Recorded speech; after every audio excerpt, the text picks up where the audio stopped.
Welcome to Mysterious Cases, the podcast where some disappearances don't leave clues, just questions. I'm Secret Man, and tonight we look into a case that begins with a late-night phone call and ends in silence. May 14th, 2008, Marshall, Minnesota. Brandon Swanson, 19 years old, a college student, smart, responsible. He had just finished celebrating the end of spring semester. A few friends, a few drinks, and a drive home, alone, through the quiet, open farmlands of rural Minnesota. Sometime after midnight, his car ran off the road and got stuck in a ditch. He wasn't hurt. He wasn't panicked. He called his parents calm and asked them to come get him. For 47 minutes, he stayed on the phone, guiding his dad, describing where he was, walking toward what he thought were the lights of a nearby town. And then suddenly, he said, "Oh, see." The line went silent. He was never seen again, not no body. No phone, no clues. Just the faint echo of a voice in the dark and a walk into nothing.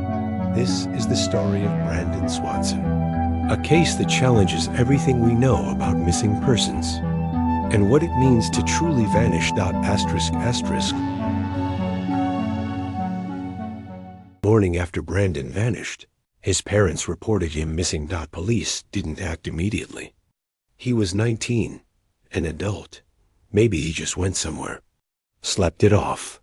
But Brandon's parents insisted he wouldn't just disappear. Something was wrong. Later that day, his car was found, abandoned on a gravel road near the town of Taunton, about 20 miles from where Brandon thought he was. It hadn't crashed. The engine was fine. It looked like he had simply driven off the road and left on foot. That's when the real search began. Volunteers, police, dogs, helicopters combed miles of farmland, ditches, and drainage canals. Tracking dogs followed Brandon's scent for a long stretch, suggesting he had walked in a straight line across fields, fences, and rough terrain. Then, suddenly, the scent stopped. Just ... ended ... no body. No shoe, no phone, no trace, and no explanation. Asterisk, with no physical evidence.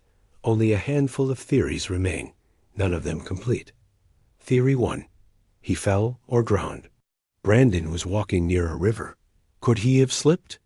Drowned in total. Darkness, but multiple searches, sonar, divers, cadaver dogs. Never found a body. No current. No remains. Nothing. Theory 2. Foul play. Could someone have picked him up on the road?